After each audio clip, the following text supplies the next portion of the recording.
Venerable Shan, Venerable Miao Mu, Venerable Ruan, President Mabel, our distinguished speaker, Dr. Irene Lok, and everyone joining us online.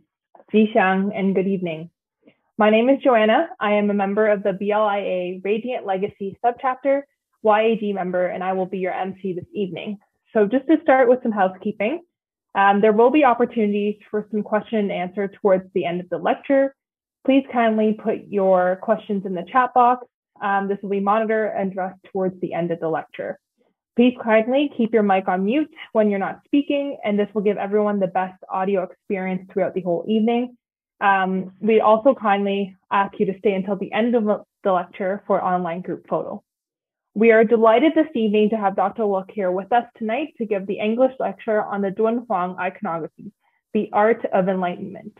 To give a brief overview of tonight, Dr. Lok will introduce an overall picture and value of Dunhuang, not only by the rich and diverse cultures from a unique history and geography on the ancient Silk Road, but also the Buddhist teaching from Dunhuang Iconography throughout the millennium.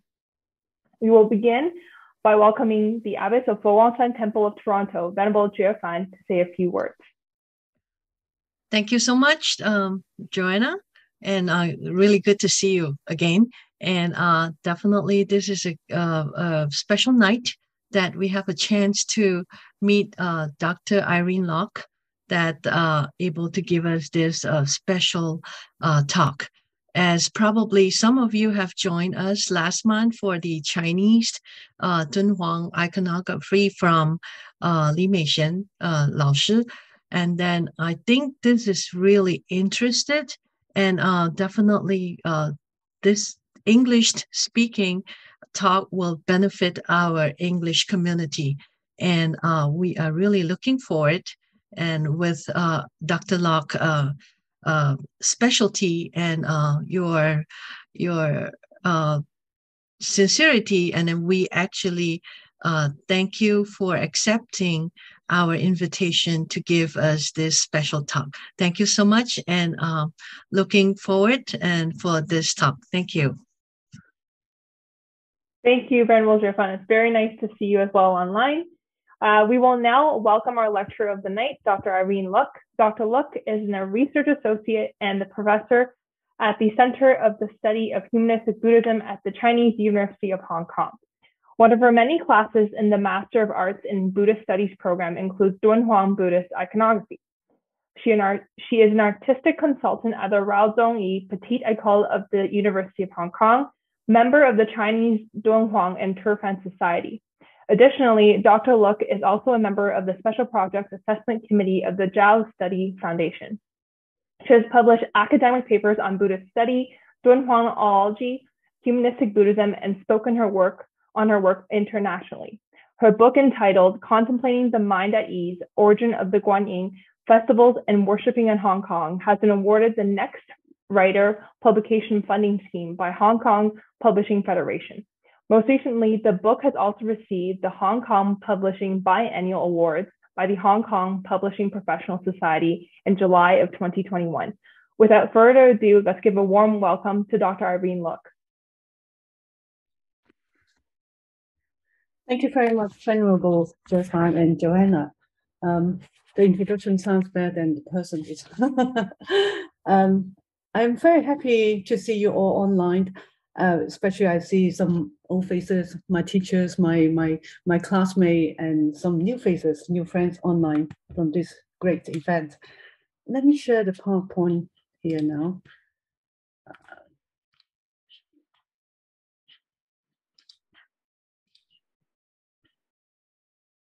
Okay.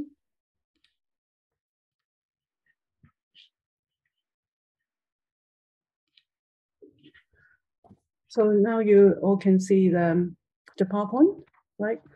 Okay. Good evening in Toronto times. Good morning in Hong Kong time. Hello to you all, wholesome ladies and gentlemen from all over the world, especially the Toronto Guang Temple. I'm very honored and privileged to be able to share my limited knowledge of Dunhuang with you today. Let us start from the history and geographic. background of Dunhuang. In the 2nd century BCE, Zhang Qian, I think most of the Chinese know this person, or our foreign friends also heard about his name. Zhang Qian in Han Dynasty, he went twice from China to then the remote and mysterious region of the West. His journey was amongst the most important in history because he's documented valuable information on its history and geography, leading China to discover Europe and establish the Silk Road, what we later call. This is the Asian map. It's not in the right proportion, but give us an idea. And here's an English, a map in English, so we can see how it linked from China to the Western region. Dunhuang is an oasis surrounded by Gobi Desert in the northwestern China. It is the main gate to and from China on the route between China, Western Asia, and the subcontinent of India. It's one of the ancient world's most important intersection between the West and the East. It's beautiful there. I hope you can go there one day. Some of you may have been there already, but I think these 2 years we didn't move at all from where we are. In Han Dynasty, Dunhuang was the frontier at the west and the Housekeeping corridor. It's a long wall which became part of the Great Wall. Was built is north to the 2 barriers, the Yangguan and the Jade Gate Pass. Yangguan is also Yang Path, were built to its west. Many watchtowers still remain today. Most of the photos are provided by Dunhuang Academy, and some of them I took it myself and my friends. According to the record, the first cave was constructed by a traveling monk called Le Juan in 633 CE. A monk traveled to Dunhuang, and he has a vision of thousands of Buddha shining in the sky above the Mingsha mountain. He took this as a divine inspiration and settled down and started his first cave temple with a golden statue of the Buddha into this river cliff. This is the Mingsha. I took it when it was in a sunset time in the day. That's that golden light look like, I can imagine. But this photo is also taken by a friend who is also after rain in a sunset time. Among the treasures of the world are the 1,655 years old Dunhuang Cave Temple, which include Mogao Grotto, Uni Grottos, West Thousand Buddha Grotto, Eastern Thousand Buddha Grottos, and 5 Temple Grottos, etc. Mogao Grottos, also known as the Cave of Thousand Buddhas,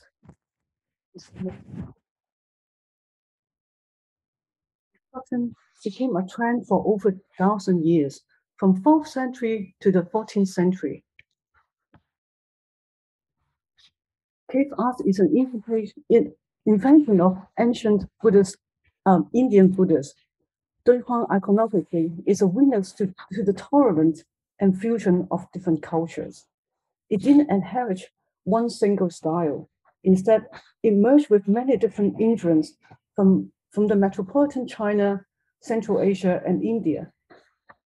It integrate all different kinds of culture into a unique style. In 1966, last century, a Taoist monk accidentally discovered this cave library. Well, this is how we call it. It's actually number 17, which contains more than 50,000 pieces of manuscript silk, paper painting, and embroidery, etc. Why this cave was sealed with so many treasure inside still remains a mystery. over 1,655 years. Today, there's about I'm not very good at numbers, as you can see, but I need to give you a correct, accurate information. 755 grottos remains, which include 45,000 square meters of mural painting, 2,415 painted statues remains on the site. The grotto stretch about 1,680 meters long along the cliffs. So this is a complete vision of the Mogao Grotto. Is a combination of many different photographs. And it points out the very special caves. Well, a lot of them are very special, but this is most special. A scholar, renowned scholar, Ji in one states, there's only 4 cultural systems in the world which has been organized as having a long history, a wide geographical span, a self-contained cultural system, as well as a far-reach impact: China, India, Greece, and Islam. And there's only one place where all 4 of those cultural systems converge: the region of Dunhuang and Xinjiang in China. From this statement, we can understand how valuable Dunhuang Iconography are. According to Master Xingyun, Venerable Master Xingyun, Dunhuang Grotto can be said as the lifeline of Buddhist ideology, a treasure house of art, culture that integrates architecture, statue, paintings, and calligraphy. Murals and statues in Dunhuang are visual aids to help to promote and present the fundamental doctrines of the Buddha. So now we can begin to see the architecture of the Dunhuang caves. We actually, in my time of the study, we spent just 1 semester to study this topic alone. So today, 45 minutes to have a general view is a quick spin of to see the Dunhuang. So in general, we can divide in 4 different categories.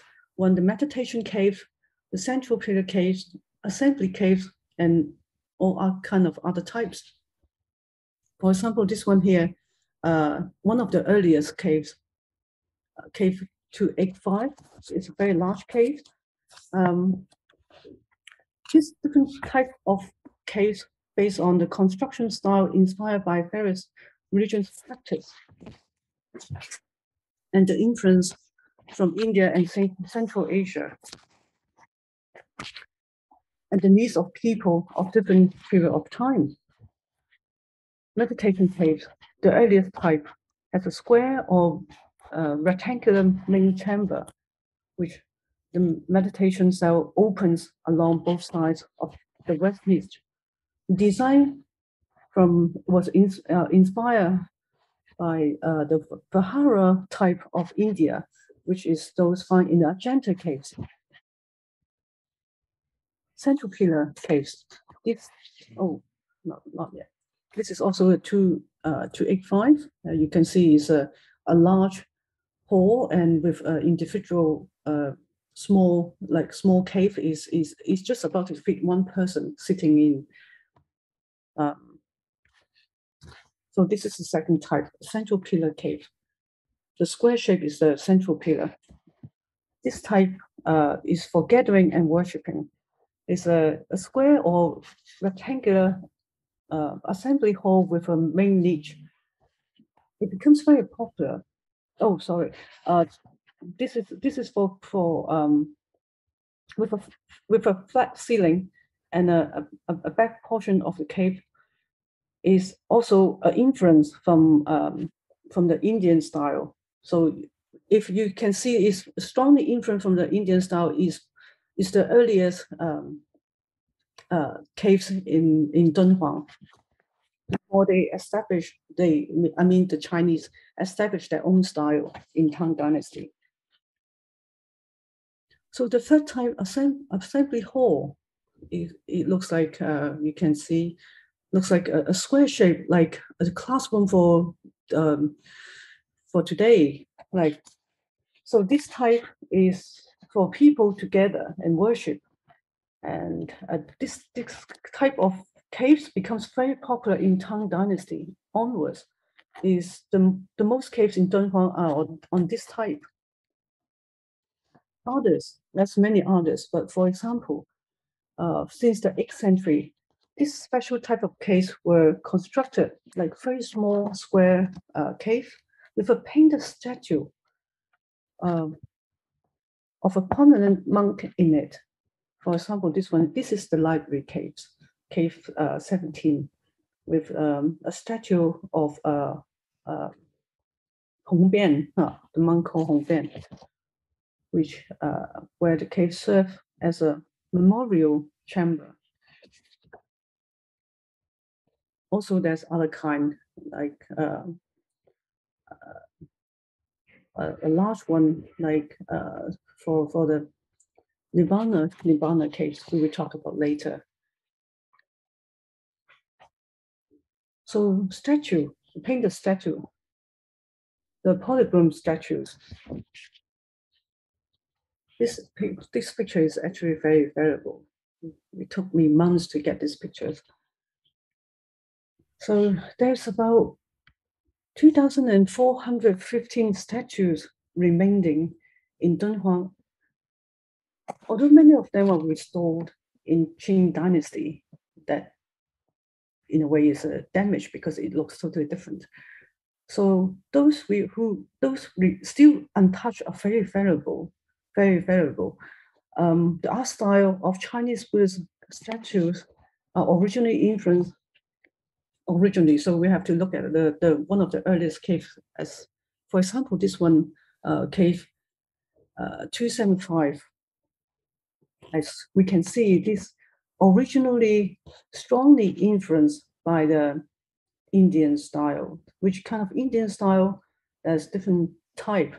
The strongest schools, two strongest schools, Gandhara and Mathura style in India, along with some other characteristic picked up on the road from Central Asia. As we can see, the Maitreya Bodhisattva here, his dress and decorative style, his crown, his sitting position, his triangular back of the throne, and the elements are influenced by the Gandhara art. The one on the right-hand side in front of us. Imported those also pick up some elements from the Central Asia. There are some smaller statues of the Bodhisattva in a pensive pose, which influence the artists in Korea and Japan in the 6th and 7th century, and in this creation of several world-renowned statues in wood, stone, and bronze.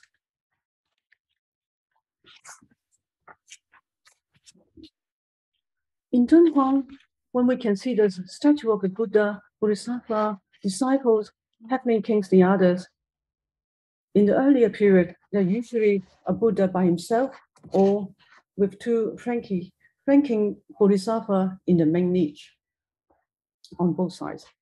Later on, two disciples, usually identified as Kapsava and Ananda, were added beside him. Then the protector of the Buddhism, heavenly kings. This one we can see in cave 45, High Tang period, there's only two heavenly kings. Later on developed as 4 heavenly kings. And the Vajrapani were added at the edge of the niche. So you can see the priority. This is one of the earliest period meditating Buddha. 2 disciples.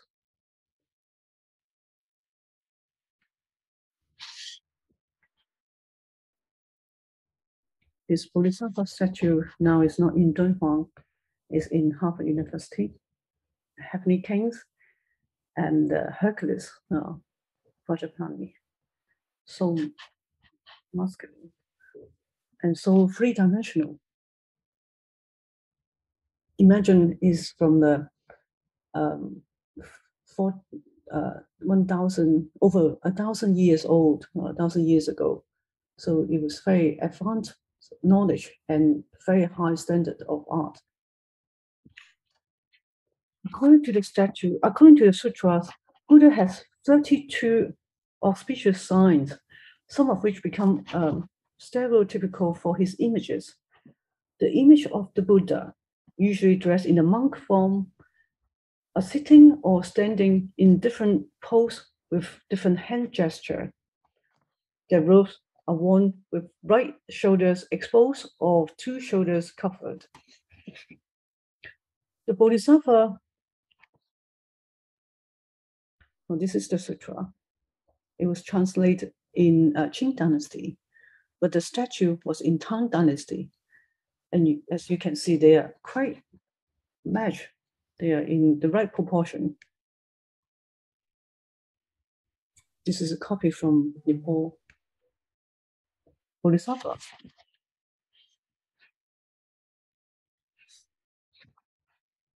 Bodhisattva appear, on the other hand, as an Indian royalty. They wear a high head crown, a headdress or a crown, and luxuriously jeweled.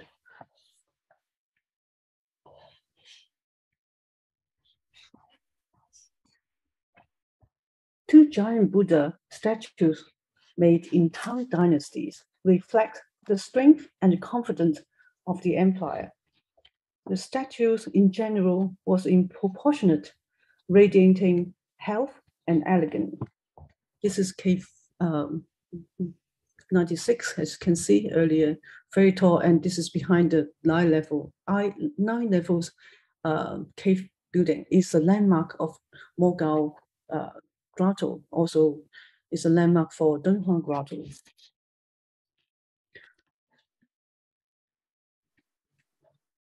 Bodhisattva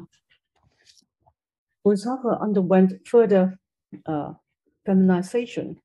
They are plump, graceful, luxurious. Sometimes they are sitting in a lalita pose or standing in a soft and relaxing pose, apparently assembling the curved line of the letter S. One of the unexceptional work from Tang Dynasty is the Buddha's Nirvana statue. This enormous Buddha statue with a round face and half-closed eyes looks very serene, elegant, and relaxed. The soft line of his neck and fold in his robe create many curved lines.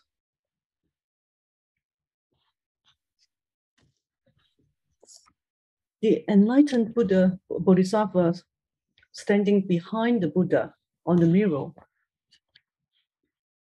admiring him, but many of the disciples were filled with sorrow. Can you see at the background, 2 levels? Sorry. The first level was the Bodhisattva. The second levels are the disciples. And they have quite a contrast. Like the Bodhisattva are very peaceful and the disciples are in great sorrow. They show different levels of understanding and achievement and attachment at the same time of the practitioners. Nirvana, the ultimate goal of the Buddhists, refers to a sense of liberation from existence. So this is the most important teaching and the ultimate goal for all of us. So besides the beautiful art piece, this is the message, the main message we should always remember and aim at. Don't lose the focus after practicing for many years. Some of them were just like in the meeting where we were fighting, and then one word were not so agreeable, and then we got hurt, and maybe we not go to the temple anymore. Then we lost track.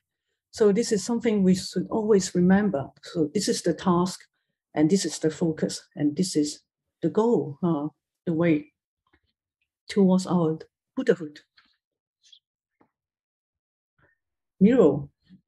So Do we still have time? Let me check the time. Okay, we still have the time.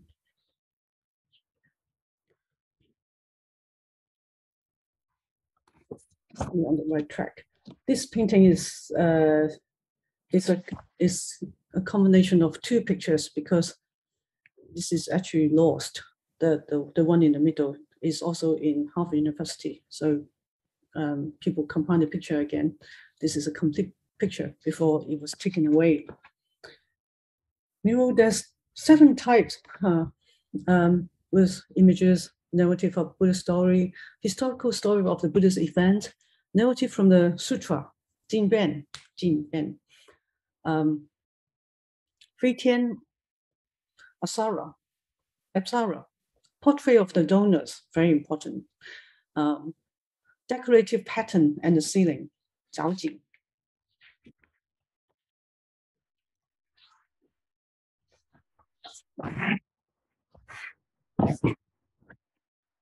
So now we can see the very earliest period, the Buddhist images from very early period.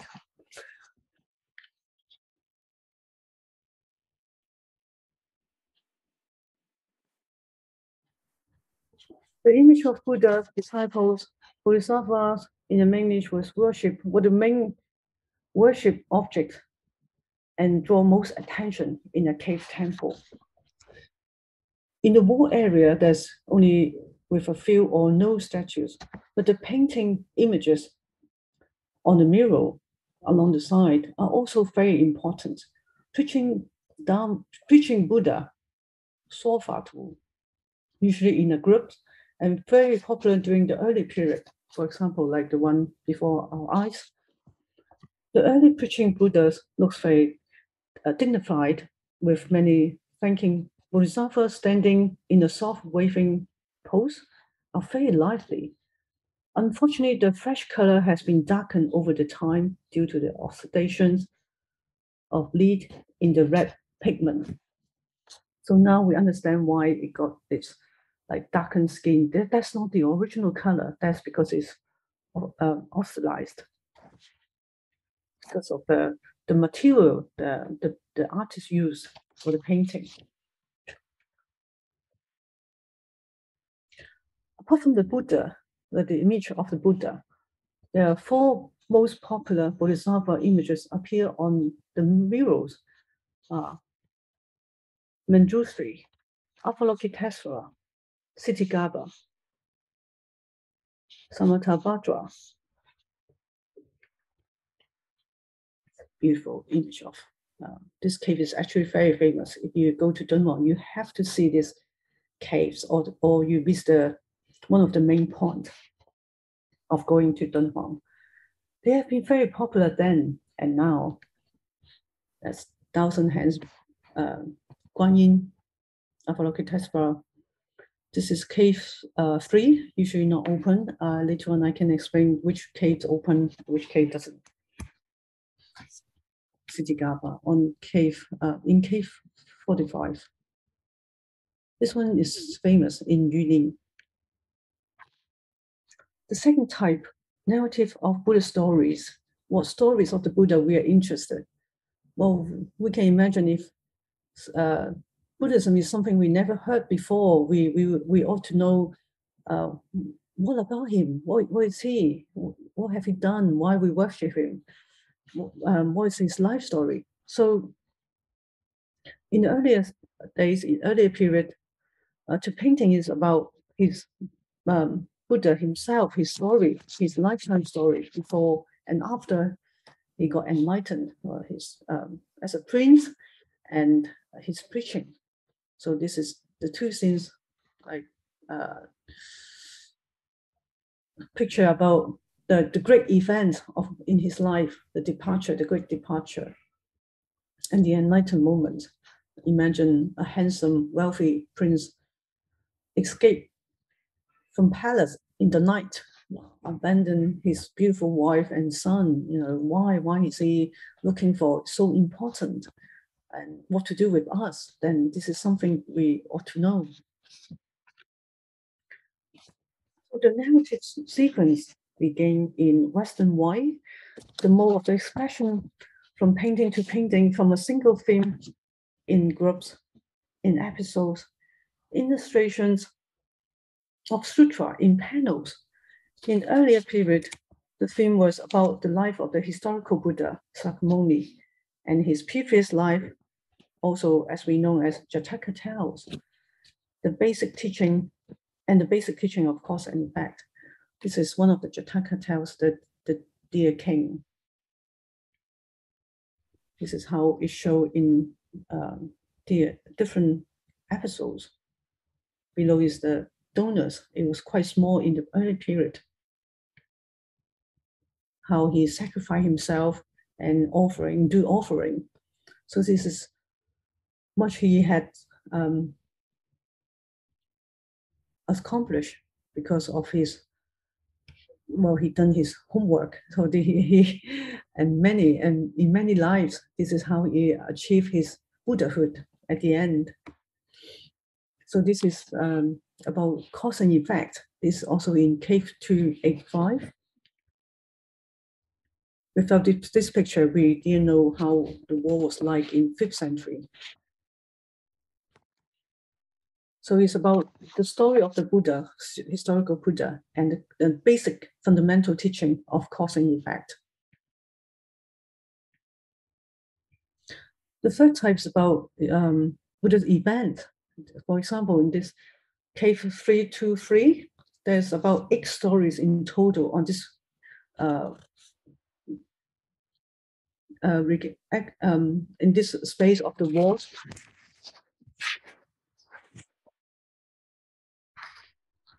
These stories, these 8 stories, in important events, Buddha stories in history, it doesn't display in vertical or horizontal way or independently, but is unified in a composition and is separated by the landscape.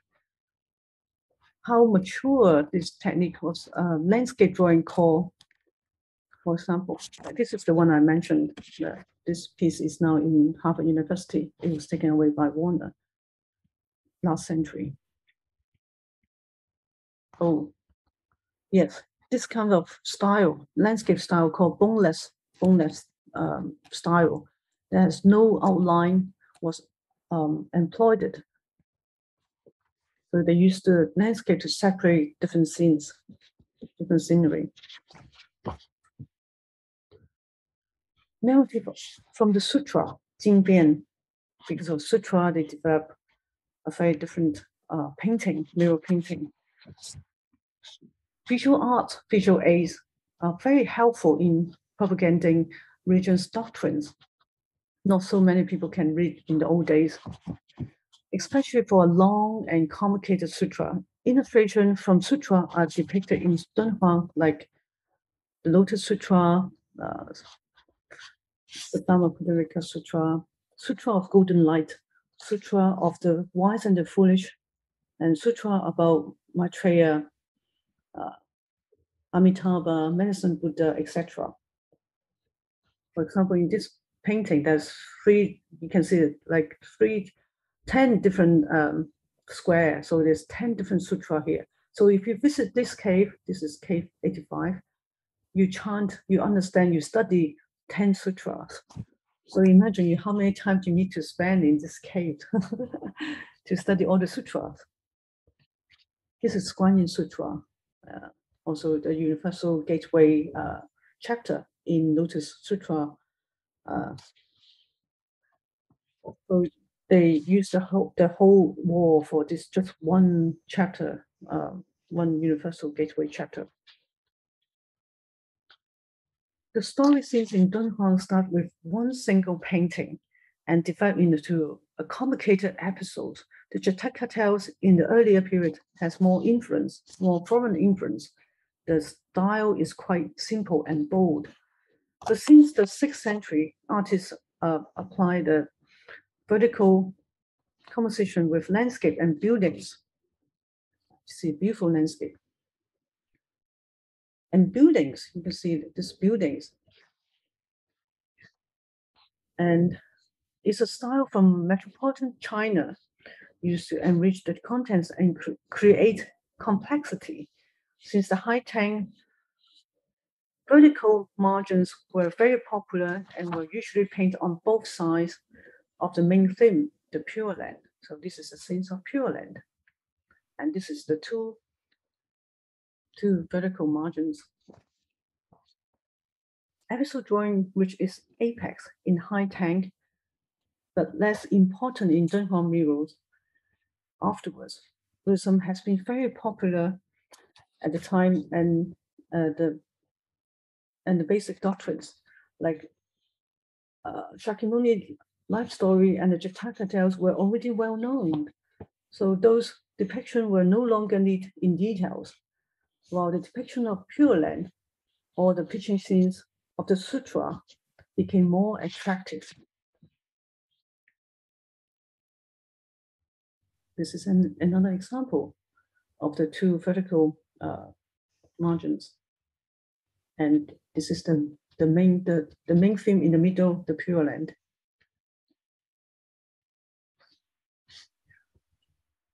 At the end, the huge depiction of the Buddha land with rich contents and complicated compositions were created in town. Everything arranged neatly in order. The viewer do not perceive any confusions. Proportion between the main figure and the secondary one and the backdrop became progressively more rational. As well, artists become very skilled in employing the bird's eye perspective. This is a very typical good example for what I just said, bird views perspective. So this is the landscape with the color. Many of the landscape were by permanent but unknown artists of the bright green landscape school, which reached its golden era in the Tang. Such painting in Dunhuang extremely valuable because no authentic work by this grandmaster of this school can be found anywhere else.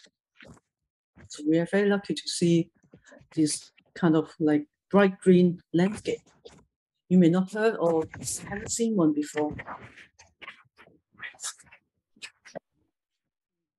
By your eyes, by your fresh eye. Now we go to Apsara, Fei Tian, different kind, all different kind in different period. Very lively, vivid creations fly around. They use instrument, they do their offering while the Buddha is doing their preaching.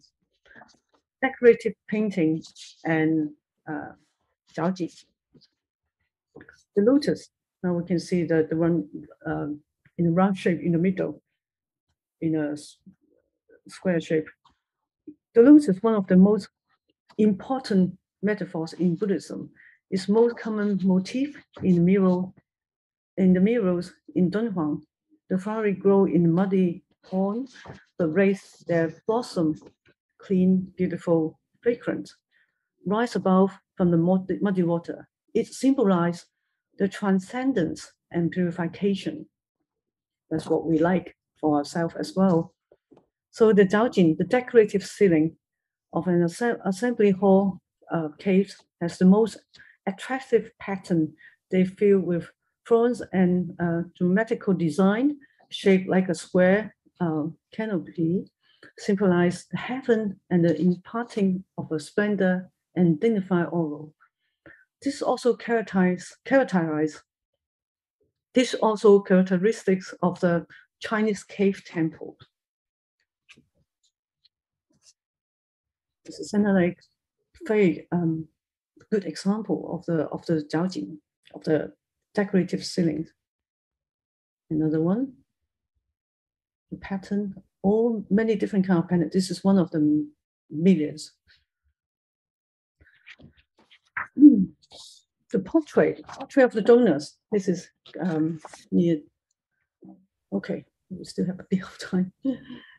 The donors, very important. This is like about 6 meters tall, very large. The largest, the tallest. the image of the donors are very important in Dunhuang, since they make a huge proportion of the mirror surface later on. As I mentioned before, you can see the earlier one is quite tiny, like this big, but later on is much larger than actual size, 3 times larger. So it could be for the donors own. Well, what is the motive behind? Well, the basic motive behind the donation is to attain merits. Merits. 福慧雙修啊，福慧相修. It could be for the donor's own spiritual well-being or for the worldly happiness. 很多的祈願. Alternatively, it could be transferred to the others, 回向, such as the deceased parents, or for their salvation for their souls, or members of the family, so they could all reunited in the Pure Land. We have the same wishes for nowadays. The construction of the case was funded by the donors. We know how much is spent to create a temple. This is a cave temple. It's also need huge amounts of money. So the donors are important. It was funded by donation from a group of monks, or the deity, or by a single family. Well, in this case in front of us is from a royal family. Many caves have donors' portrait and inscription beside the donors. There are names, origins, ranks, and merits that they wish to have, etc., can be identified. You see all the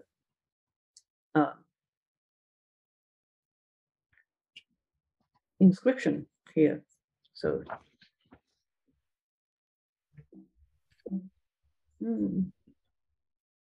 right. Another example.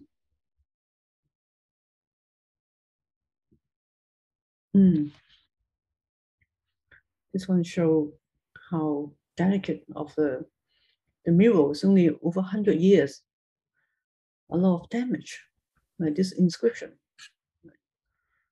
Over the past 1,655 years, there's been a bit of damage. But in the past 100 years, the damage also quite serious. So Dunhuang iconography, Dunhuang art, Dunhuang caves, they are very exquisite and very delicate, very fragile. As you can see the mural in close-up, how fragile they are. And they use the best people in the world, engineers, scholars, to save the temple, to save these 1,000 years, 1,000 temples. For example, this one here, they spend decades. They do construction, they like protect the mural, they glue it back, and they take digital photos. So if one day, well, it's impermanent. One day the cave's all gone, we still have the digital file, if the digital file still exists then. So if you'd like to have further studies, or you like to be part of the on the list of the Dunhuang donors, you may not have your painting on the wall, but you may have your photo on the net, I guess. You can check out this website, Dunhuang Academy, or the one in England, International Dunhuang Project, Dunhuang Foundation in the US, and Friends of Dunhuang in Hong Kong. I think for Shan, Hong Kong branch also donated quite a bit of amount to protect. So Shan is also one of the donors, modern one, for this, for saving Dunhuang caves. Right, we are going to the end. To summarize the beauty of Dunhuang, or the beauty of humanistic Buddhism, according to dear Venerable Master Xing Yun, the concept of humanistic Buddhism is taught by the Buddha, needed by humankind, purified, virtuous, and beautiful. In my understanding, Dunhuang iconographies reflect this very unique quality. It's a pure land on earth, it's a palace, it's a monastery fulfilled by wisdom, compassion, and the spirit of non-self. Dunhuang iconographies reflect the true beauty of humanistic Buddhism. So this is my presentation. Finally, I'd like to express my most sincere gratitude to for Guang Temple of Toronto and BLIA of Toronto for hosting this event, and a lot of brother and sister behind doing all the hard work. May all the merits go to you and your family and the audience. Wish you well, wish you healthy. Thank you very much. Thank you, Dr. Lok. That was quite the lecture. Very, very interesting. I felt like I was there. We're not able to travel, but but definitely the images were beautiful. At this time, I don't know if anyone has any questions. You can raise your hand on Zoom.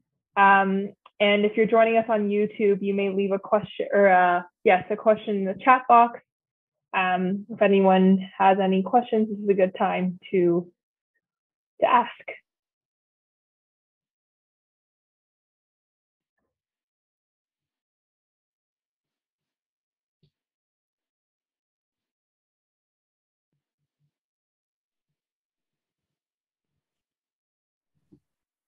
Okay, maybe we will start off with some questions that were submitted earlier for Dr. Lok. If we're planning a trip to go to Dunhuang, obviously, probably post-pandemic, hopefully soon, what are your recommended must-see caves? And what do you think, how many days should we be spending? I know you could spend probably months and months traveling and visiting, but what would we had to go and you had to choose, which ones would you recommend? This is a very good question and a very practical one. I think we should learn from the first monk travel there. We stayed there until we got enlightened and never come back. Just kidding. We can't afford the time. But yes, this is a good question. Most ideally, put it this way. Usually people get a ticket as a regular tourist. They buy a ticket and they visit 3 to 5 caves these days because they have to go through 2 movies and a visiting center. That's for tourists, and they see most of the important caves digitally, not by. Yes, because Dunhuang is so famous. Everyone from all over the world, they go to see Dunhuang without any knowledge or without the heart and the eyes. they don't know what to see. So it's a waste, because every time you open 2 doors with a document, signed documents and the keys, you can open a cave. It's more important than a safe in the bank. So enter one cave is not easy. So, and then you can only spend like a few minutes there because you don't want the over 1,000 years old mural got further oxidized. So you need to know what to see and how to see. You have to have certain understanding. So they only sell tickets to like visitors, tourists, like to see 5, 6 to 5. I can't remember this. I think they can only see 5 caves, and it's very ordinary one, not a special one, not the best one. But like I think Mrs. Lee, the time she lead the group, usually she and I can apply first and pick the best caves, and then we can visit like in 2 days non-stop, very intense, and we visit like 30 caves, and it's the best caves. Then we all very satisfied usually. Well, almost 100%, no, 200%.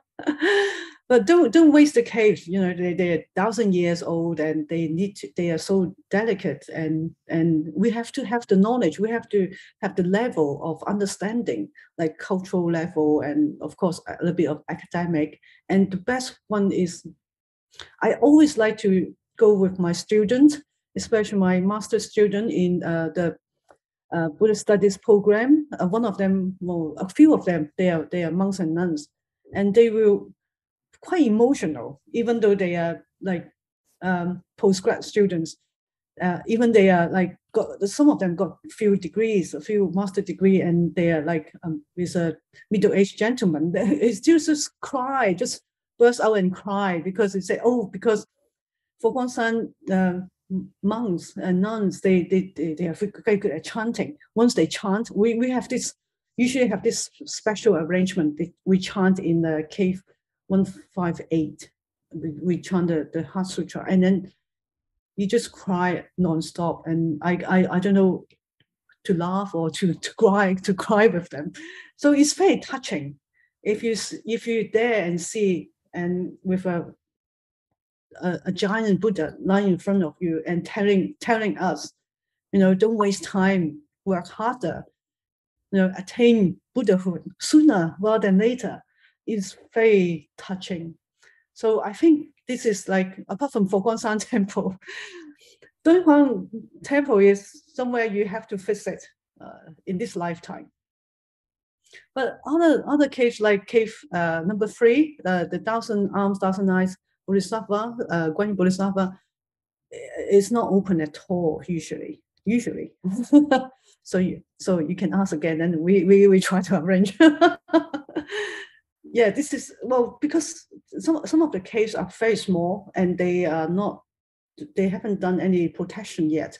They don't have any glasses to protect the mural, so it's not convenient for a group visit, and that's the reason, just to protect the caves for our next generations.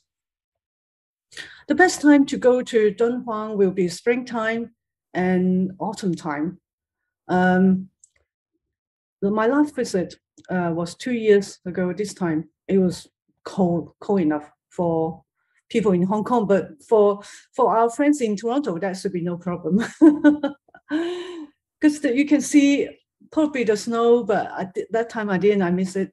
But you can see the golden leaves around the area. It's just golden. It's just bright color. Golden color is not my favorite color, but it still looks very beautiful there. And I can imagine with the sand, with the yellow sand, and with my imagination of how the 1,000 Buddha appear in the skies, the divine inspiration that Venerable Lojun got in the year 366. So it's like the history and the moment we are like merged together. So it's quite a very spiritual trip to Dunhuang. Yes, I always encourage. Yeah, it sounds like we need to do some homework before we go to truly experience it. Mm-hmm. Yeah, definitely. Yeah. Not a 1 hour talk.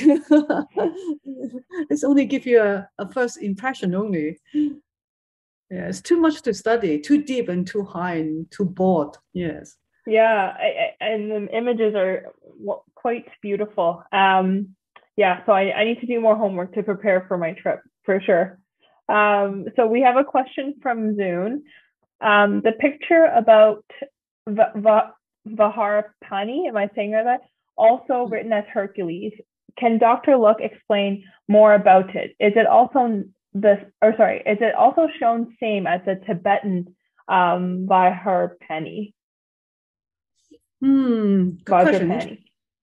Vajrapani, yes. Heavenly King and Hercules. Yes.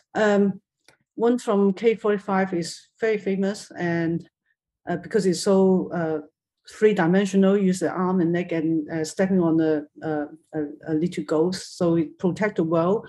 Is when we go into K45, we kneel down and pay our visit to the Buddha and Bodhisattva. We can have the eye contact, but not with the two Heavenly King, because they are doing their job, watching out our back.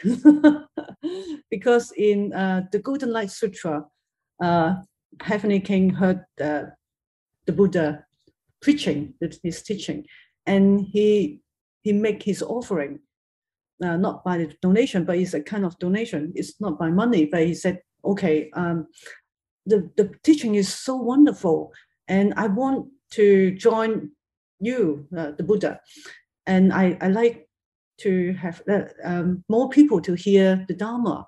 So I vowed I like to contribute my my part to protect where they have Dharma preaching.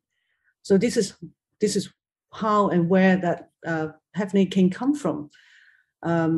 First appear in Tang Dynasty with 2 Heavenly Kings, and later on become 4 Heavenly Kings, and later on we can see other caves. They have the Heavenly Kings in 4 corners. So we feel like very well protected once we step in the caves. We like in a very protected area. We are no longer in samsara. We are in pure land. Yes, they are similar. The function is quite similar. The Heavenly King and Hercules. I don't know about Tibetan. I'm not very familiar with. I'm a Mahayana Buddhist. So I might do further study and answer you next time that how they any overlap or any meaning between them or connections.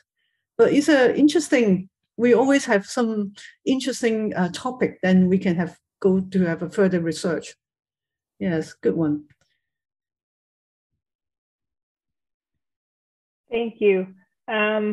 We're just, we have someone raise their hand. Peyton, do you want to, you can unmute and then ask Dr. Lok a question. I see your hands raised.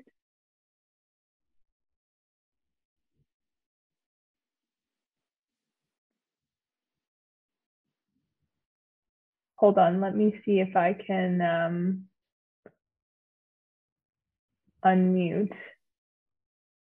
Or Henry also has a question. Just give me 1 second. Let me see if I can. Yes, 3 different ways of asking questions. Yes, I can speak now. Yes, I can hear you.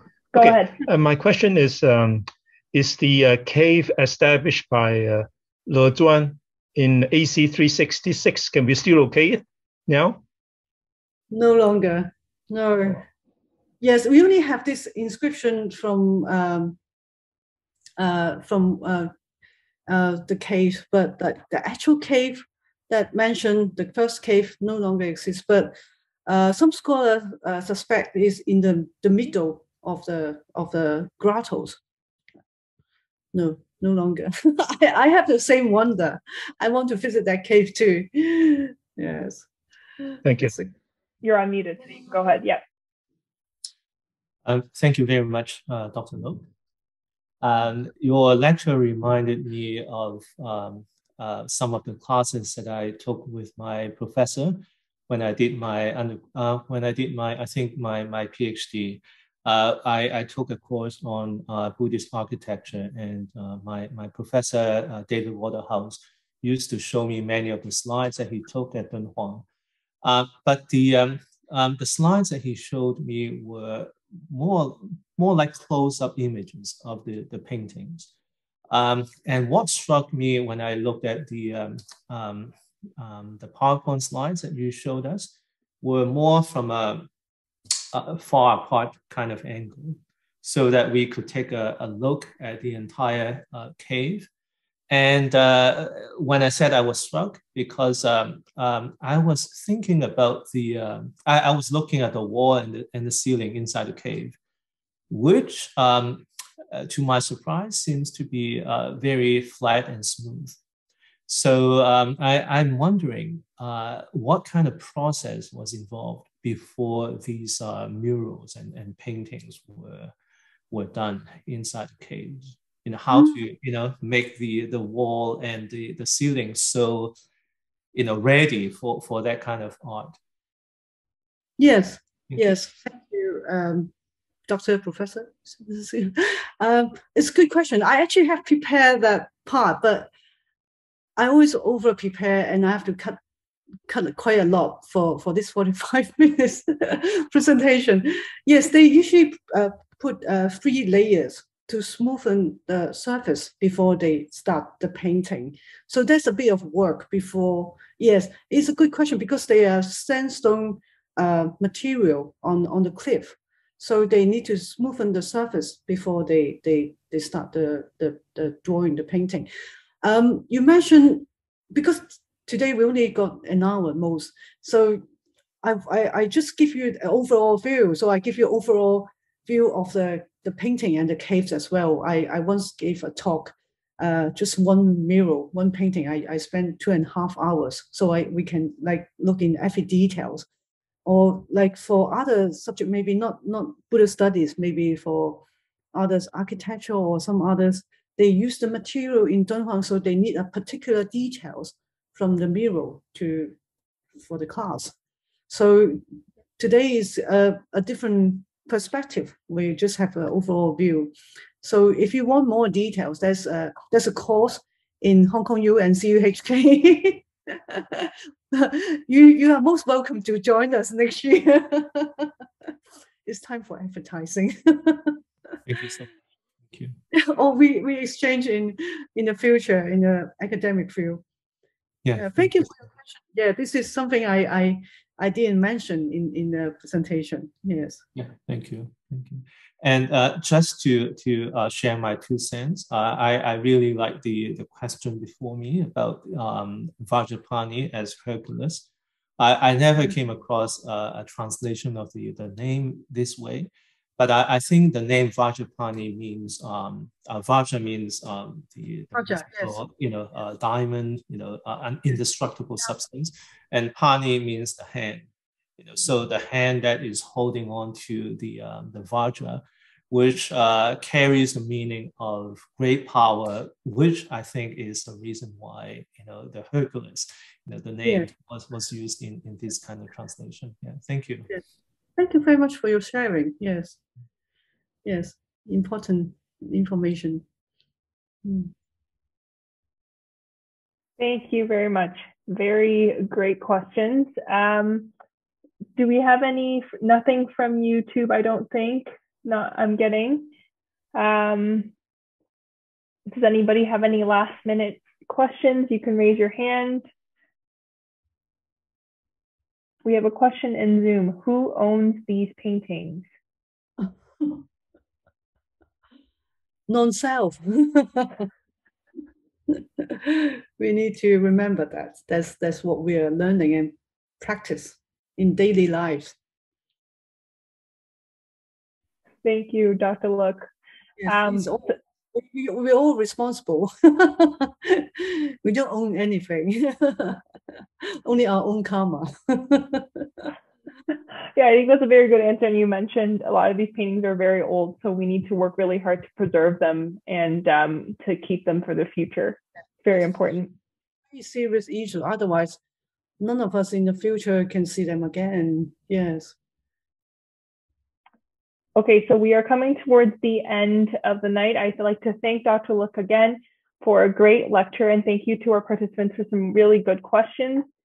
We will now invite Vice President of Buddha's Light International Association of Toronto, Kevin Gao, to give some concluding statements. Okay, I'm with Venerable Fan, President of BRI Toronto, Mapleland, Dr. Irene Lok. So good evening, everyone. It's been a wonderful 1 hour lecture of Dunhuang, I would say.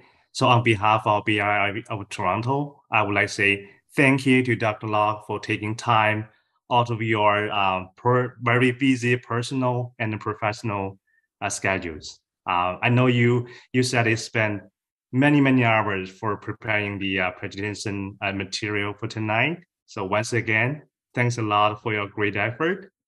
For tonight's lecture, we have about like 110 audience from both the Zoom and the YouTube. Thanks all of you for joining us tonight. I believe you must learn a lot about Dunhuang. So I think everyone will agree with me that it's definitely worth your time tonight.